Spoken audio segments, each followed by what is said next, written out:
ગણેશ ગોંડલની નાગરિક બેંકમાં જીત બાદ હવે પિતા જયરાજસિંહ જાડેજા મેદાને આવ્યા છે અને તેમણે વિરોધીઓને આડે હાથ લીધા છે, જેમાં ગણેશ જાડેજાની જીત થઈ છે। જે જીતને લઈને ગોંડલની જનતાએ જે જનાદેશ આપ્યો છે તે જનાદેશનું સ્વાગત કર્યું છે। સાથે જ તેમણે શું વાત કહી છે, વાત કરીશું આ વિડીયોમાં। નમસ્કાર દર્શક મિત્રો, સ્કાયનેટ મીડિયામાં આપનું સ્વાગત છે। હું છું ફૈઝાન। 15 સપ્ટેમ્બરની આસપાસ ગોંડલમાં નાગરિક બેંકની સહકારી ક્ષેત્રે ચૂંટણી યોજાઈ હતી। આ ચૂંટણીને ખૂબ જ મહત્વની માનવામાં આવી રહી છે। ભલે આ સામાન્ય ચૂંટણી હોય, પરંતુ ધારાસભ્યની ચૂંટણી યોજાતી હોય, એક રાજકીય માહોલ બનતો હોય, તે પ્રકારનો માહોલ ગોંડલમાં થયો હતો।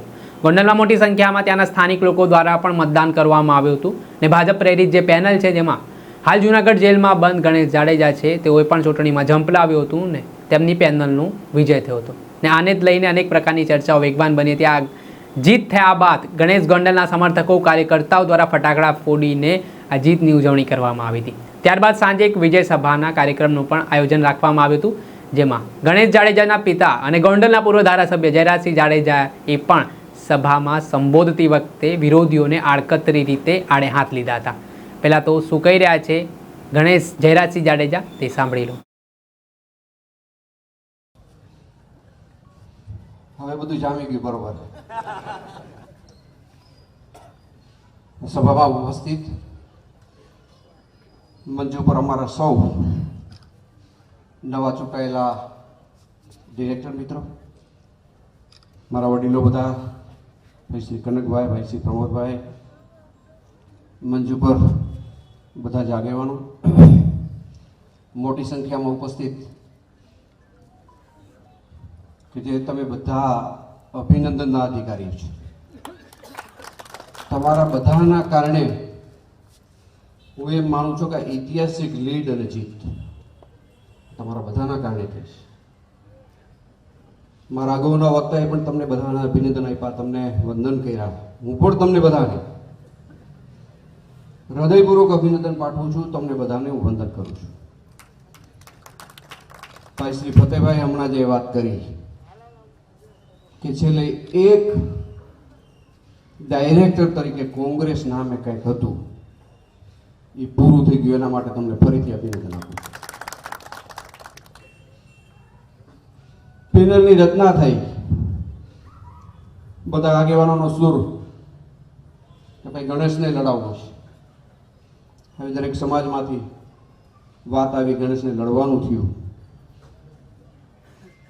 અને યતીશને ખબર નહીં કોઈને કેવો દુખાવો પડી ગયો, પણ ગણેશ શું કામ, પણ ગણેશ શું કામ?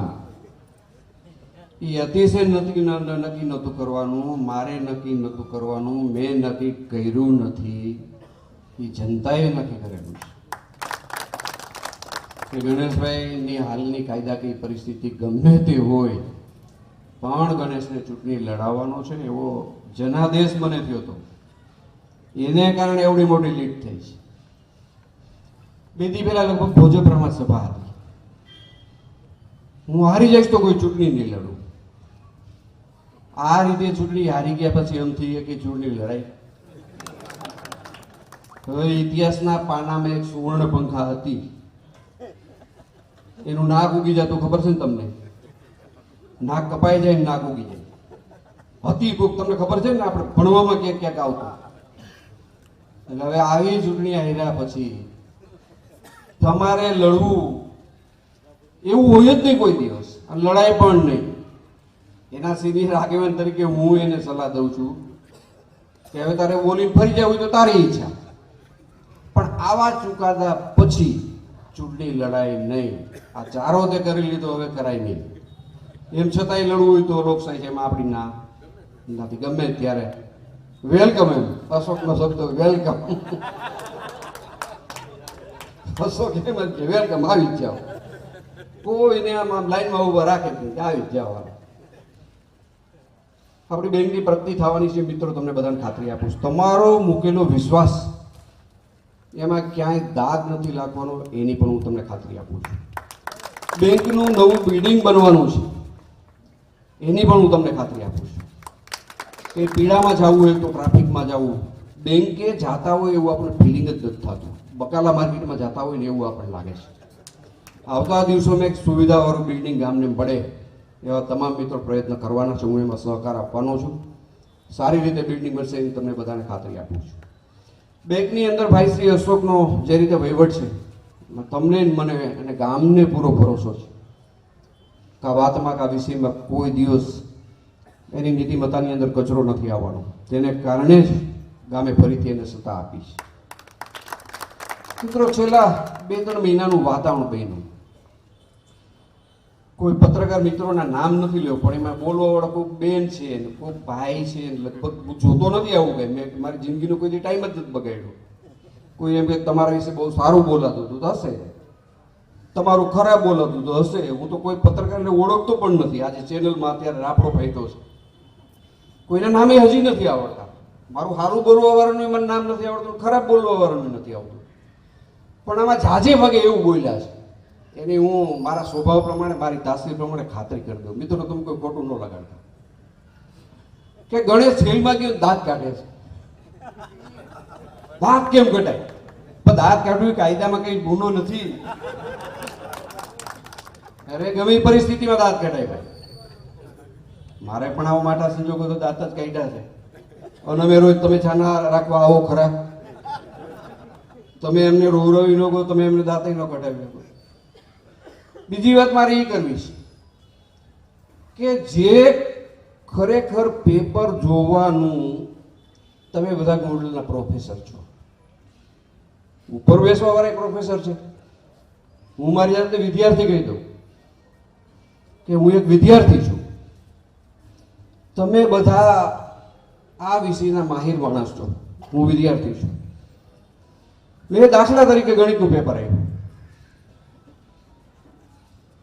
એમાં તમે મને પાસનું સર્ટિફિકેટ આપ્યું. મેં અન્ય વિષયનું પેપર આપ્યું, તમે મને પાસનું આપ્યું. તમે મને પાસના સર્ટિફિકેટ 20 વર્ષથી આપતા રહ્યો છો, ડિગ્રી વાળા. હવે મને દુઃખી વાતનું છે. મને દુઃખ ખાલી એટલું જ છે કે જે તમારો અધિકાર નથી, કોઈ ચેનલમાં બેઠા બેઠા તમારે બોલવું કઈ ની ગુંડાગીરી, તો તમારું આવું કહેવાથી કઈ હશે તો બંધ નહીં થઈ જાય. એની વ્યવસ્થા તમારે જ કરવી પડશે. તમે આવું બોલશો તો એમાં કઈ વધારો નહીં થઈ જાય, એમાં કઈ ઉશ્કેરાટ નહીં આવે કે આ તમે કીધું તેવું અમારે સાબિત કરવું છે. આમાં કઈ બાજુ હોત પૂરી થાય ક્યાં ચાલુ થાય એ તમે નક્કી કરી લો, એમાં એમને વાંધો નથી. મારી એક બેન બોલે છે, બેનનું નામ નથી આવડતું મને. ક્યારેક ક્યારેક કોઈક યાદ કરે છે, આ હશે કોઈ. હા હા હા, એમાં મારે કહેવું તો પડે. મારા સ્વભાવ પ્રમાણે, મારી તાસીર પ્રમાણે મેં મારા માતુશ્રીને એમના અવસાન વખતે મેં હસ્તે મોઢે વિદાય આપીશ. મારા પિતાશ્રીને મેં હસ્તે મોઢે વિદાય આપીશ, કારણ કે રોડું તો મારા પિતા પાછા આવવાના હતા નહીં. મેં હસતા મોઢે વિદાય આપી દીધી છે. હવે ગણેશ જેલમાં જઈને હશે તો એમાં કઈ કલમ લાગશે? હાલો એ એક આકસ્મિક બનાવો હતો અને મને લાગે છે ગણેશને તો મારી ઉંમર કરતા પણ મોટો બતાવી દીધો. ગણેશ ગોંડલ, ગણેશ ગોંડલ, ગણેશ ગોંડલ. એક બેન હતા એને એવું થતું રહ્યું ને કે ગોંડલ ને ગણેશની હારે કેમ જોડી દેવામાં આવે છે. હવે એ નક્કી કામે કર્યું છે એનો ખુલાસો મારી પાસે નથી. તમારા પૂછાયેલા પ્રશ્નનો જવાબ નથી મારી પાસે. તમારો પ્રશ્ન તમારા પૂરતો છે, જવાબ તમારી પાસે નથી. જવાબ જનતા પાસે છે. જનતાએ જવાબ કાલે આપી દીધો. કાલે કેવો આવ્યો તમે જાણો છો ને કે નાગરિક બેંકના ઇતિહાસની અંદર પહેલા નંબરના મત જોવો તો હારેલી પેનલના એટલા મત નથી. જીતના મત જોવો તો એટલા મત નથી. આ કોઈ નાની સૂની બાબત છે. 10,000ના મતદાનની અંદર હવે આ સર્ટિફિકેટ ગામે આપી દીધું અને ગામનું જ હાલે ને ભાઈ. આપણા ગામનું સર્ટિફિકેટ બીજાને આપવાનો અધિકાર કયો? મને સારો કહ્યું હોય તો તમે કહી શકો, મને ખરાબ હોય તમે કહી શકો. બે વસ્તુનો અધિકાર તમારી પાસે. આવું થાય તો, આવી વ્યવસ્થા થાય તો વધુ સારું. મિત્રો વિશે મારે વધુ કંઈ કહેવાનું નથી. તમે જે રીતે અમારામાં વિશ્વાસ રાખો છો એ પ્રમાણે અમારી જવાબદારી હંમેશા બેવડાતી જાય છે. એમાં અમે ક્યાંય કચાશ નહીં રાખી. વાત હમણાં કંઈક કહેતી હશે, હજી કાયદાની મેટરની કંઈક બધી વાતો કરી રાખે છે. પણ હું માનું છું કે કાયદાની કોઈ મેટર બેંકને લગતી અત્યારે છે નહીં. લવાસ કોર્ટે પણ એનો દાવો કાઢેલો છે. હાઈકોર્ટની અંદર એક મેટર એને વિડ્રોલ કરી છે. એક મેટરનો ચુકાદો એની વિરુદ્ધનો આવ્યો છે કે તમે લવાસ કોર્ટમાં જાઓ. આવી કોઈ મેટર નથી ને હશે તો એ તો કાયદાનું કામ કરશે. પણ અંતમાં તમારો બધાનો આભાર માનું અને જે સંજોગોની અંદર ચૂંટણી આવીને તમે બધાએ પોતાની ચૂંટણી પોતાના ઘરની એક ચૂંટણી બનાવી દીધી, ઉત્સવના રૂપમાં તમે ચૂંટણીને ફેરવી દીધી, એ બદલ હું તમારો બધાનો હૃદયપૂર્વક આભાર માનું છું. આવતા દિવસોમાં જે કંઈક કામ કરશું ગામના હિતમાં અને ગામનું ભલું થાય એ રીતના અમે અને અમારી ટીમ કામ કરશું. તમને ક્યાંય પણ અમારી જરૂરિયાત લાગે, ક્યાંય ધ્યાન દોરવા જેવું લાગે, કાંઈ પણ વહીવટી બાબતમાં બેંકમાં યાર્ડમાં ક્યાંય તમને આવું દેખાય તો વિના સંકોચે અમારું ધ્યાન દોરજો. આપ સૌનો આભાર. જય માતાજી. હતા ગોંડલના પૂર્વ ધારાસભ્ય જયરાજસિંહ જાડેજા. તેમણે કહ્યું કે લોકોના તેમને અભિપ્રાય મળ્યા, જાહેર જનતામાંથી એક અવાજ ઉઠ્યો કે ગણેશ જાડેજાને આ ચૂંટણીમાં ઊભો રાખવો જોઈએ, આ ચૂંટણી લડાવવી જોઈએ. આ ચૂંટણી લડાવવાની વાત સામે આવી તો યતીશ દેસાઈના પેટમાં દુખાવો થયો અને ત્યારબાદ તેણે વિરોધ નોંધાવ્યો, વાંધો વ્યક્ત કર્યો. જો કે ગોંડલની જનતાને જનાદેશ મળ્યા અને ગણેશની જીત થઈ. એટલું જ નહીં, આગામી સમયમાં સહકારી બેંકની જે હવે પેનલ જીતી છે તેમાં એક વ્યવસ્થિત માળખા સાથે, નીતિમત્તા સાથે એક સારું વાતાવરણ ઊભું થાય, ગોંડલના વિકાસમાં ઉત્તરોત્તર વધારો થાય તે માટે તેમના પ્રયાસો રહેશે.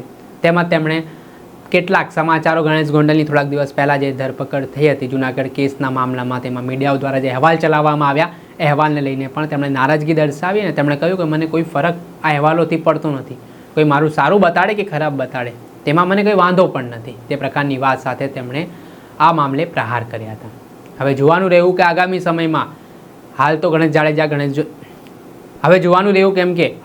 જાડેજા જૂનાગઢ જેલમાં બંધ છે, પરંતુ આગામી સમયમાં તેઓ જૂનાગઢ જેલમાંથી બહાર આવે છે તો તેઓ હાલ સહકારી ક્ષેત્ર તો પ્રવેશ કરી ચૂક્યા છે, પરંતુ આમાં એ પણ ચર્ચાઓ રાજકીય નેતાઓ લગાવી રહ્યા છે કે સહકારી ક્ષેત્રથી ગણેશ જાડેજા રાજકીય ક્ષેત્રમાં પ્રવેશ કરવા માટે જઈ રહ્યા છે અને તે માટે તકતો પણ ઘડાઈ રહ્યો છે. દર્શક મિત્રો, ત્યાર સુધીમાં બસ આટલું. આવા નવા વિડીયો સાથે આપણે માહિતગાર કરતા રહીશું. એટલે સ્કાયનેટ મીડિયાને આપ લાઇક કરી લો, સબસ્ક્રાઇબ કરી લો અને શેર કરવાનું ભૂલતા નહીં.